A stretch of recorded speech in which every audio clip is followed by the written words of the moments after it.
CH26 हैवानियत शिखा का नवीन से help. सुहाना की बातें सुनकर दादी माँ जैसे सोच में पड़ गई। क्या हुआ दादी माँ, आप क्या सोच रही है? बेटा तुझे नवीन की हेल्प लेनी चाहिए, मुझे लगता है वो तेरी हेल्प कर सकता है। मेरे नवीन के डर से कोई हमारी फैमिली की ओर आंख उठाकर भी नहीं देखता, चाहे वो बिजनेस की बात हो या किसी भी चीज की। मान गई थी मैंने हेल्प, पर नवीन को हर चीज के लिए एक कीमत चाहिए। उन्होंने मेरी जान बचाई, उसकी कीमत मैंने कॉन्ट्रैक्ट मैरिज करके चुकाई। अब मेरे पास कुछ नहीं बचा है जिसे देकर मैं उनसे हेल्प ले सकूं। तू फिक्र क्यों करती है, मैं हूं ना, मैं उसे कहूंगी, वो मेरी बात कभी नहीं टालेगा। नहीं दादी माँ, आप नवीन से कुछ नहीं कहेगी। जब वो हेल्प नहीं करना चाहते तो कोई जबरदस्ती नहीं है। पर बेटा प्लीज दादी माँ, मुझे क्या करना है मैं देख लूंगी, पर आप मेरे लिए नवीन से कुछ नहीं कहेगी। दादी माँ, ये बात आप किसी से नहीं कहेगी, ये बातें हम दोनों के बीच ही रहनी चाहिए। अगर किसी को भी पता चला तो बात फैलते हुए विराज लूथरा तक पहुँच जाएगी।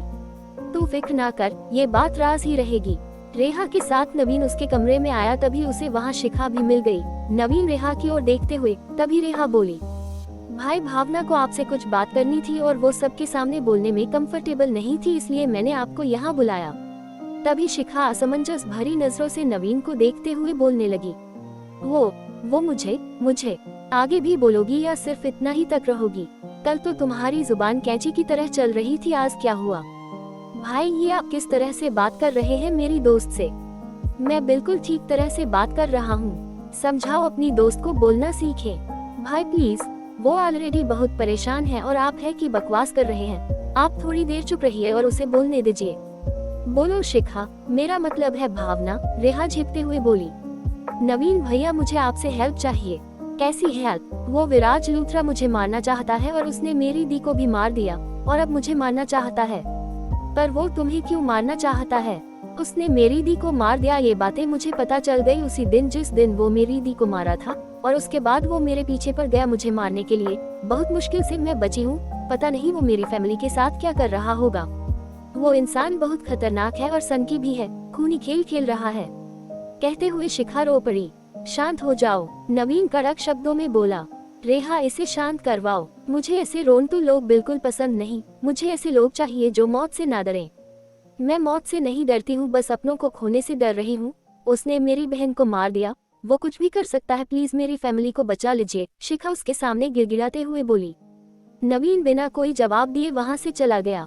ये देखकर दोनों बहुत ही हैरान थी। रेहा, तेरे भाई ने कुछ कहा क्यों नहीं? क्या वो मेरी हेल्प नहीं करेंगे? ऐसी बात नहीं है शिखा, मुझे पूरा विश्वास है भैया तेरी हेल्प जरूर करेंगे, पर वो कोई भी काम जल्दबाजी में नहीं करते, क्योंकि उनका मानना है कि जल्दबाजी में किया गया काम कभी सक्सेसफुल नहीं होता।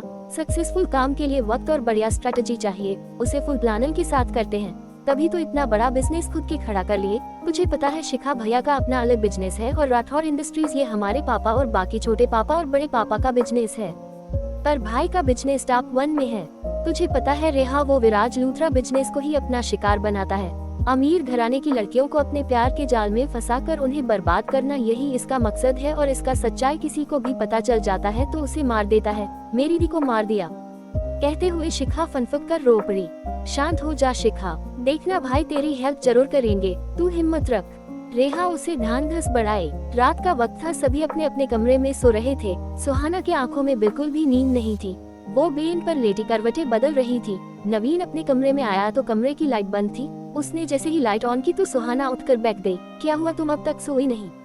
तुम्हें इसे मतलब, मैंने तुमसे पूछा कि तुम अब तक क्यों जगे हो, इसलिए तुम्हें भी मुझसे सवाल करने का कोई हक नहीं। सुहाना की बातें सुनकर नवीन गुस्से से आकर उसका बाजू कसकर पकड़ लिया, जिसे सुहाना दर्द से कराह उठी। ये क्या कर रहे हो, छोड़ो मेरा हाथ, तुम्हें सिर्फ तकलीफ देना ही आता है। तुमने लाइफ में कभी किसी को खुशी दी ही नहीं है, इसलिए तुमसे खुशी की उम्मीद करना बेकार है। शट अप, बहुत बकवास कर ली तुम मेरे बारे में जानती क्या हो? जानना भी नहीं है, ये एटीट्यूड मुझे मत दिखाओ। तुम जैसी लड़कियों की तरफ मुझे देखना तक पसंद नहीं है। तुम कहना क्या चाहते हो, तुम जैसी लड़की कैसी लड़की हूँ ये तो तुम ही जानो। तभी सुहाना उसका शर्ट पकड़कर अपनी ओर खींचते हुए बोली, बताओ मुझे, मैं किसी तरह की लड़की हूँ, मुझे तुम्हारे मुंह से सुनना है। तभी नवीन उसे गौर से देखने लगा। ब्लैक नाइट गाउन, बाल खुला, मांग में सिंदूर और माथे पर बिंदी, जिसमें सुहाना बहुत ही प्यारी लग रही थी। उसका गोरा त्वचा जो ब्लैक गाउन में बहुत फब रहा था। नवीन उसकी ओर शरारत से देखते हुए उसके चेहरे पर आ रहे बालों को हटाते हुए बोला, लड़की तो बहुत ही कमाल की हो, बीवी बनने के बाद और भी धमाल कर रही हो। नवीन की बातें सुनकर सुहाना उसे बेंच पर धकेल दी और चिढ़ते हुए बोली, शर्म नहीं आती ऐसी वाहियात बातें करते हुए? अब अपनी बीवी से क्या शर्माना। CH27 हैवानियत सिंघानिया हाउस में हलचल। नवीन की बातें सुनकर सुहाना चिढ़ते हुए बोली, ऐसी वाहियात बातें करते हुए शर्म नहीं आती? अब अपनी बीवी से क्या शर्माना? Oh really? तब से बीवी मानने लगे मुझे? जब से मैरिज किया है तब से। पर मैं तुम्हें अपना पति नहीं मानती। सुहाना की बातों का नवीन कोई जवाब नहीं दिया और उठकर कबर्ड से अपने लिए कपड़े निकाले और बाथरूम में घुस गया। सुहाना हैरानी से आंखें फाड़े उसे ही देख रही थी और मन ही मन, ये आदमी तो मुझे कुछ समझ ही नहीं आता। एक पल में ऐसा लगता है जैसे कितना महान इंसान है और दूसरे ही पल कुछ ऐसा करता जिसे लगता है कि इससे घटिया इंसान दूसरा कोई नहीं, और तीसरे ही पल में कुछ ऐसा करता है जिसे लगता है कि ये एक मिस्टीरियस इंसान है। सुहाना अभी ये सोच ही रही थी तभी नवीन बाथरूम से बाहर आया। ब्लैक टी शर्ट और लोअर पहना हुआ था। सुहाना की नजर जब नवीन पर गई तो एक पल के लिए वो अपनी नजरें उस पर से हटा नहीं पाए। सुहाना को खुद की ओर तकता देख नवीन के होठों पर स्माइल आ गई। मिस्टर राठौर, आप मुझे आंखों से इतना स्कैन मत कीजिए वरना आपके आंखों पर गहरा असर पड़ेगा। नवीन की बातें सुनकर सुहाना झेप गई और अपनी नजरें दूसरी तरफ फेर ली, खुद को एक चपत लगाते हुए। ये क्या कर रही थी पागल? उस खड़ूस को निहारने की क्या जरूरत है? सही कहा तुमने। क्या कहा मैंने? कुछ भी तो नहीं, सुहाना हड़बड़ाते हुए बोली। वैसे तुम्हें कल मेरे साथ मेरे ऑफिस चलना है, इसलिए अभी सो जाओ ताकि कल जल्दी उठ पाओ, वरना मुझे लेट जगने वाले और आलसी लोग बिल्कुल भी पसंद नहीं। सुहाना मुंह बनाते हुए लेट गई। नवीन भी आकर उसके बगल में लेट गया। जैसे ही वो लेटा तभी सुहाना उठकर बैठ। क्या हुआ? तुम उठकर क्यों बैठ गई? तुम मेरे बगल में क्यों लेटे हो? ये मेरा कमरा है और ये बेड भी मेरा है। मेरा जहाँ मन होगा मैं वहाँ लेट सकता हूँ, पर मैं तुम्हारे साथ एक बेड पर नहीं सो सकती। तो मत सो, ये तुम्हारी प्रॉब्लम है। मुझे तो यहाँ कंफर्टेबल फील हो रहा है तो मैं यही सोऊंगा। नवीन की बातें सुनकर सुहाना एक तकिया उठाकर बीच में लगा दी और उसे वार्निंग देते हुए बोली, इस तकिया के इधर आना भी मत। सुहाना के बच्चे जैसे हरकतें देखकर नवीन अपना सर पकड़ लिया। सुहाना लेट गई और नवीन की ओर मुड़ी। नवीन भी उसकी तरफ लेटा हुआ था। उसे देखकर सुहाना अपनी नजरें दूसरी ओर फेर ली। सिंघानिया हाउस। घर के सारे लोग अपने अपने कमरे में सो रहे थे तभी बड़ी माँ अपने कमरे से बाहर पानी लेने आई। किचन नीचे हाल में था और बड़ी माँ का कमरा ऊपर था। नीचे उतरने के लिए जैसे ही वो सीढ़ियों के पास आई तभी अचानक किसी ने पीछे से धक्का दे दिया, जिसे बड़ी चीखते हुए नीचे गिर पड़ी। बड़ी माँ की चीखें सुनकर सभी कमरे की लाइट जली और सभी अपने अपने कमरे से बाहर आए। सबसे पहले श्रेया चीखते हुए दौड़ी। बड़ी माँ, ये क्या हो गया आपको? चिल्लाते हुए श्रेया उनके पास आई और उनका सर अपने गोद में ले ली। उनके सर से खून बह रहे थे और वो बेहोश थी। रीचा, पिया, गौरव और उनके बड़े भाई सभी उनके पास आए। बड़े पापा जल्दी से बड़ी माँ को हॉस्पिटल लेकर चलिए। बड़े पापा उन्हें गोद में उठा लिए और बाहर की ओर भागे। रीचा और श्रेया भी उनके पीछे पीछे आई। पिया वहीं रुक गई, बाकी सभी हॉस्पिटल निकल चुके थे। श्रेया रोए जा रही थी। श्रेया को रोते देख रीचा मन ही मन, कितना नाटक करती है, दिखाती तो ऐसे है जैसे इनसे ज्यादा इस फैमिली की फिक्र और किसी को नहीं है। इधर घर पर पिया के आंखों में आंसू भरे हुए थे। वो साधना के पास ही थी। जैसे ही साधना को होश आया तो वो पिया को अपने पास देखकर बोली, पिया तुम इतनी रात को यहाँ क्या कर रही हो और गौरव कहाँ है? दीदी आपकी तबीयत कैसी है? अभी ठीक हूँ पिया, पर गौरव कहाँ है? दीदी वो किसी काम से बाहर गए हैं। तो श्रेया को बुलाओ, वो भी घर पर नहीं है। कोई तो होगा ना घर पर। दीदी वो, पिया बोलते हुए हिचकिचा रही थी। क्या बात है पिया, कुछ कहना चाहती है तो बता ना। दीदी वो, बड़ी दीदी सीढ़ियों से गिर पड़ी। घर के सभी लोग उन्हें हॉस्पिटल लेकर गए हैं। हे भगवान, क्या हो गया उन्हें? दीदी वो ठीक हो जाएगी, आप अपना तबीयत का ध्यान रखो। पिया तू मुझे उनके पास लेकर चल, मुझे दीदी से मिलना है, उनकी तबीयत सही नहीं है। दीदी मैं आपको लेकर नहीं जा सकती, हम कल सुबह चलेंगे, अभी आप आराम कीजिए। नहीं, मैं कल तक का इंतजार नहीं कर सकती, तू मुझे अभी ले चल। साधना गिड़गिड़ाते हुए बोली। पिया को समझ नहीं आ रहा था कि वो क्या करे। साधना को ऐसे हालत में लेकर कैसे जाए? घर पर श्रेया के दादा दादी भी है, उन्हें अकेला छोड़कर कैसे चली जाए? तभी उसे कुछ याद आया और वो बोली, दीदी आप विराज के साथ चल जाए, वो यहीं पर है। हाँ मुझे ले चल, विराज कहाँ है? मैं उसके साथ ही चली जाती हूँ। साधना जल्दी जल्दी ये सब बोल रही थी। आप यही रुकिए, मैं बुला कर लाती हूँ। कहते हुए पिया वहाँ से चली गई और कुछ ही मिनटों में वो विराज के साथ आई। विराज नाटक करते हुए बोला, मम्मी जी ये क्या हो गया? बड़ी माँ के साथ ये सब क्या हो गया? कैसे हो गया? मुझे नहीं पता विराज, मुझे हॉस्पिटल लेकर चल अभी के अभी। पर मम्मी जी, कहीं पापा जी और रीचा आपको देखकर गुस्सा हो जाए तो। नहीं बेटा, तू उनकी फिक्र मत कर, मैं हूं ना, वो कुछ नहीं कहेंगे, बस तू मुझे हॉस्पिटल लेकर चल। अब आप इतना जिद कर रही है तो ठीक है, चलिए। कहते हुए विराज साधना का हाथ पकड़कर उसे बाहर लेकर चला आया। पिया भी उन लोगों के साथ बाहर तक आई। विराज उन्हें पिछली सीट पर बिठाया और गाड़ी स्टार्ट करके वहां से लेकर निकल गया। CH28 हैवानियत सुहाना का चैलेंज। विराज और साधना हॉस्पिटल पहुंचे। साधना को वहां देखकर सभी हैरान थे। रीचा और श्रेया आकर उनके गले लग गए। माँ, आप ठीक तो हो? आप यहाँ क्यों आ गई? तेरी बड़ी माँ कैसी है?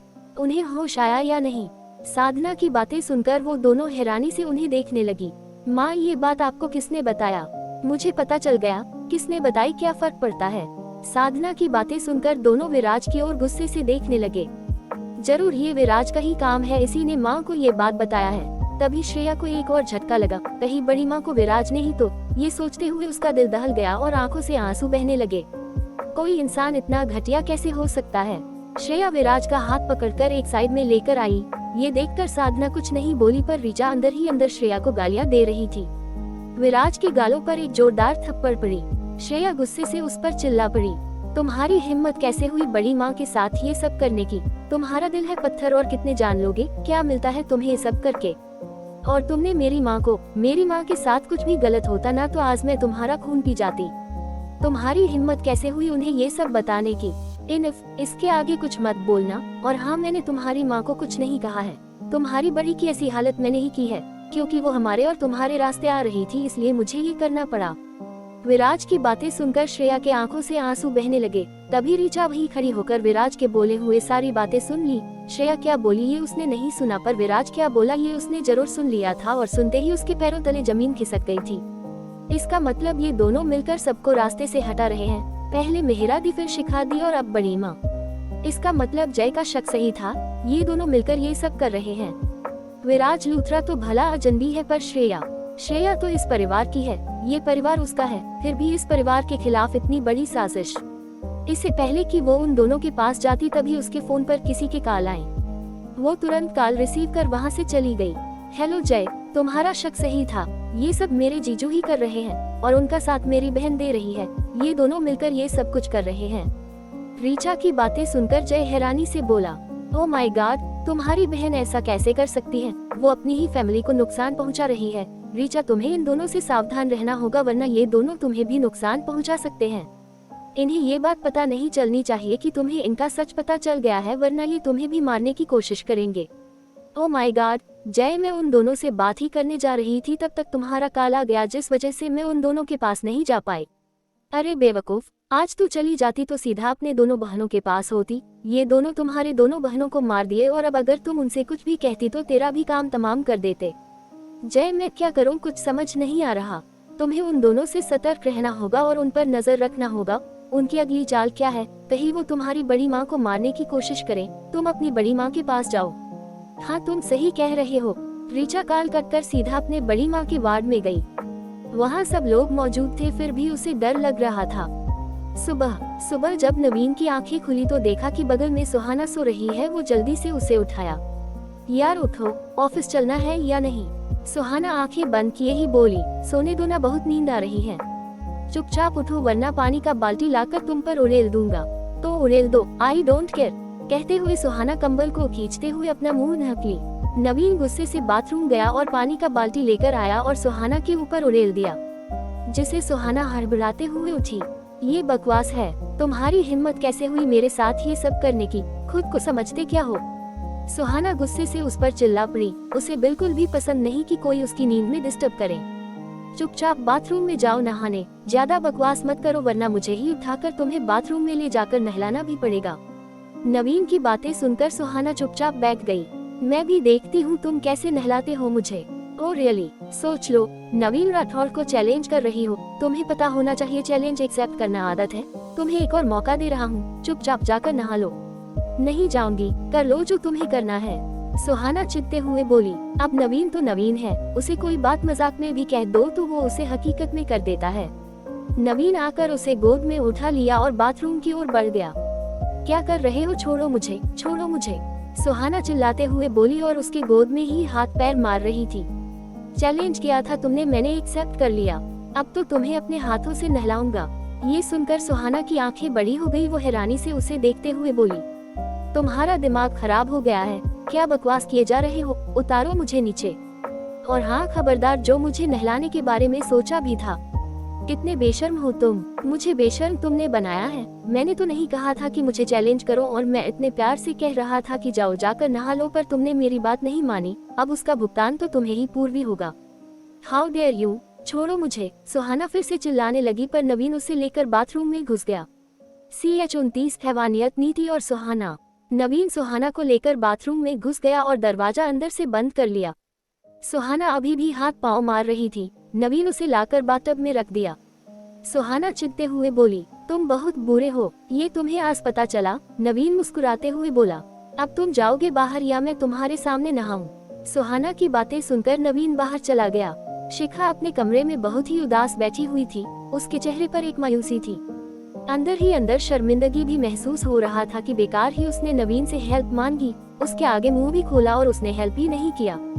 ये सोच ही रही थी, तभी उसके कंधे पर किसी ने हाथ रखा। शिखा पलटकर देखी तो रेहा थी। शिखा उसे लिपट गई।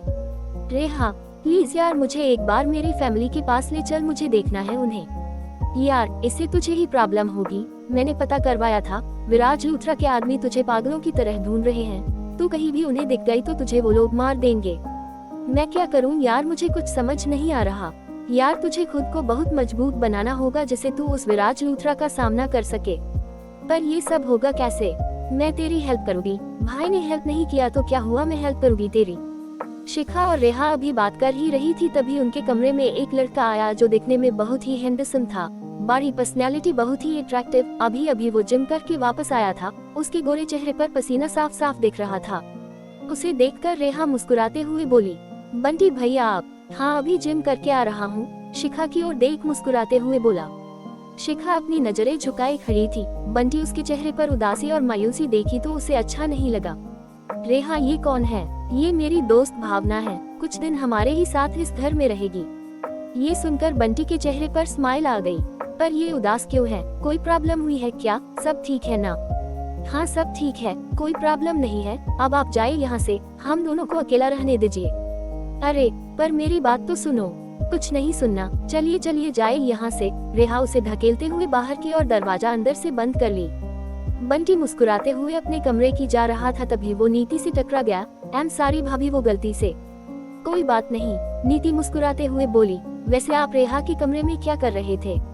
कुछ नहीं, बस ऐसे ही। आपके चेहरे की मुस्कुराहट बता रही है कि कोई तो बात है। चलिए चलिए बताइए। अरे भाभी, सच में कोई बात नहीं है, आप भी ना। बंटी मुस्कुराते हुए बोला और वहाँ से अपने की ओर भाग गया। इधर नवीन और सुहाना दोनों तैयार होकर बाहर आए नाश्ता करने। खुशी भी वही थी। उन दोनों को साथ देखकर उसके होंठों पर मुस्कान तैर गई। अरे वाह, क्या बात है, लगता है आप दोनों कहीं घूमने जा रहे हैं। वैसे आप दोनों में सुलह हो गई ना?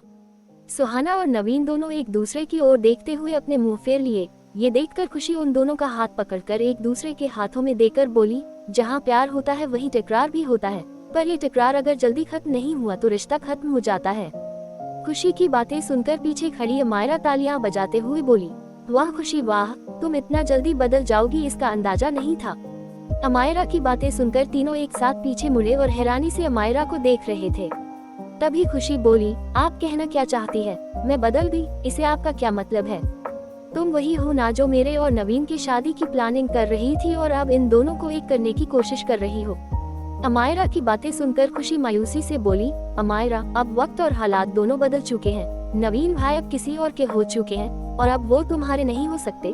तुम्हें भी अब अपने लाइफ में आगे बढ़ना चाहिए। अगर नवीन भाई को तुमसे शादी करना होता तो वो शादी करके नहीं आते। तुम इस सच को एक्सेप्ट कर लो, इसी में सबकी भलाई है। तुम्हें लगता है कि ये आसान है। मैं नवीन से प्यार करती थी पर नवीन ने मुझे धोखा दिया है। पहले इसने सुहाना और कहते कहते रुक गई। अमायरा को चुप देख सुहाना बोली, आप चुप क्यों हो गई? आगे बोलिए जो कहने वाली थी। सुहाना, क्या? वो आगे कुछ नहीं कहने वाली थी। तुम नाश्ता करो और चलो, मुझे लेट हो रहे हैं। नवीन कड़क आवाज में बोला। नवीन को गुस्सा में देख अमायरा बिना कुछ बोले वहाँ से चली गई। खुशी उन दोनों का प्लेट लगाने लगी। नवीन उसका हाथ पकड़कर जबरदस्ती उसे वहाँ बैठाया और प्लेट उसकी ओर बढ़ा दी। सुहाना बिना कोई सवाल किए चुपचाप खाने लगी। तभी वहाँ नीति आई, उन दोनों को साथ में नाश्ता करता देख मुस्कुराते हुए बोली, अरे वाह, आज का दिन तो बहुत ही खूबसूरत है। हमारे देवर जी और देवरानी जी बड़े ही प्यार से नाश्ता कर रहे हैं।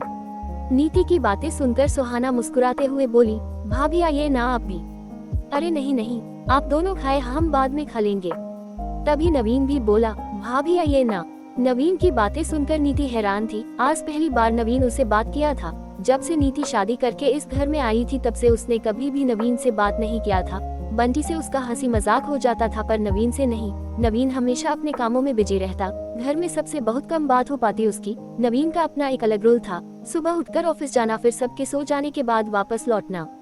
कादम्बरी हमेशा आधी रात तक जगी रहती उसके इंतजार में। उसके लौटने पर उसे खाना खिलाकर ही सोती। नवीन हमेशा उसे यही कहता कि माँ आप सो जाया करो, मैं खुद से खाना खा लूंगा, पर कादम्बरी कभी उसकी बातें नहीं सुनती। नवीन अपने घर में अपनी माँ और दादी माँ खुशी, इन लोगों से ही ज्यादा घुला मिला था। नीति को उसने देखा था पर उसे कभी बात नहीं किया। हाँ, उसके मन में नीति के प्रति रिस्पेक्ट बहुत थी पर वो कभी उससे बात नहीं करता। जैसे बंटी और नीति एक दूसरे के साथ हंसी मजाक करते वैसे नवीन बिल्कुल भी नहीं। वैसे नवीन हमेशा सीरियस और गुस्से में ही रहता, इसलिए कोई जल्दी उससे बात नहीं करता। तब उसे किसकी बातें बुरी लग जाए और वो भड़क उठे। नीति को किसी सोच में डूबा देख नवीन हैरानी से पूछा, क्या बात है भाभी, मुझसे कोई गलती हो गई है क्या? अरे नहीं नहीं, ऐसी कोई बात नहीं है। तो फिर आप हमारे साथ आकर नाश्ता कीजिए ना। नवीन की बातें सुनकर खुशी भी बोली, अरे भाभी आइए ना, क्यों जिद कर रही है? आप पहली बार नवीन भैया आपसे बात किया है और उसमें भी उनकी बातें काट रही है, बुरी बात।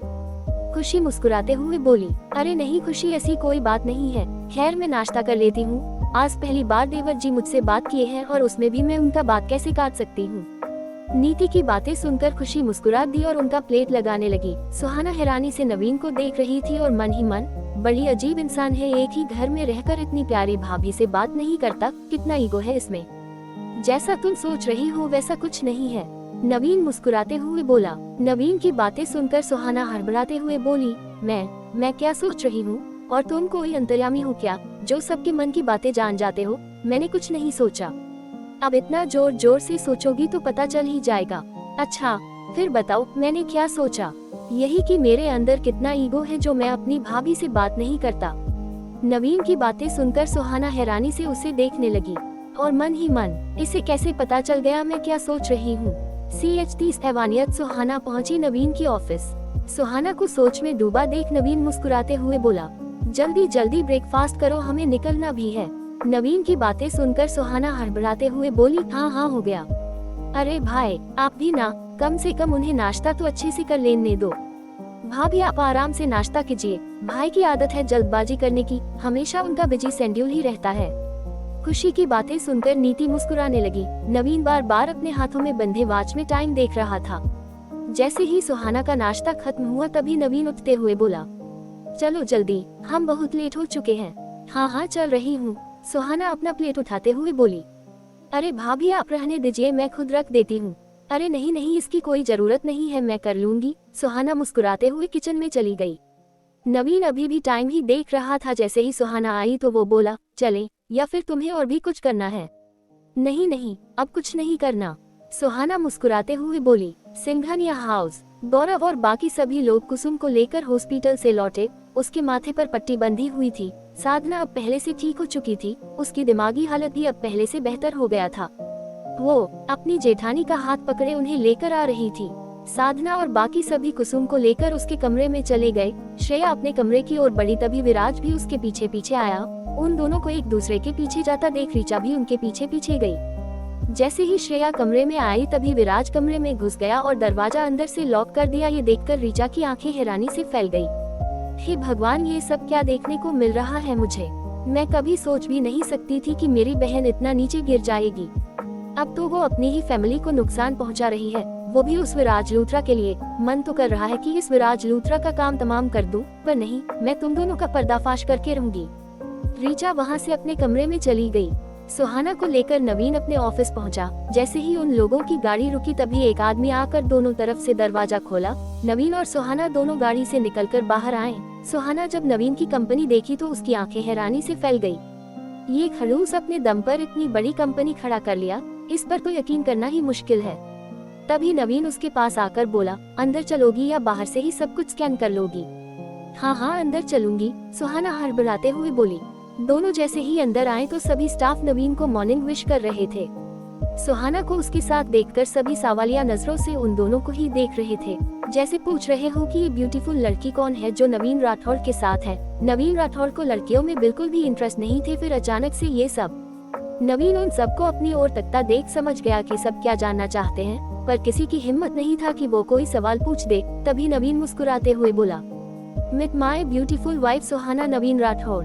ये नाम सुनकर तो जैसे सबको एक साथ झटका लगा। सब मन ही मन, लगता है नवीन राठौड़ पागल हो गया है।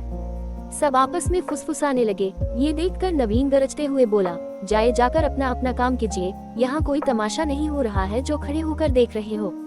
नवीन को गुस्से में देख सब वहाँ से चले गए। तभी नवीन उसे चलने के लिए बोला। सुहाना उसके साथ साथ चल पड़ी। नवीन अपने केबिन के पास आया, तभी मैनेजर भागते हुए आकर दरवाजा खोला। आइए सर आइए मैम, मैनेजर हौंफते हुए बोला। अरे सांस तो ले लीजिए आप, सुहाना उसे हौंफते देख बोली। सांस लेने के लिए टाइम निकाला तो सांसें ही नहीं रहेगी। मतलब, मैं कुछ समझी नहीं, सुहाना हैरानी से बोली। तभी नवीन उसे आंखें दिखाते हुए, जाओ यहाँ से। मैनेजर वहाँ से चला गया। तभी नवीन मुस्कुराते हुए बोला, अंदर चलें। बिल्कुल, सुहाना भी मुस्कुराते हुए जवाब दी। दोनों अंदर आए। सुहाना पूरे केबिन को बड़े ही गौर से देख रही थी। तभी नवीन एक तीखे मुस्कान के साथ बोला, असली सरप्राइज तो अंदर है, चले।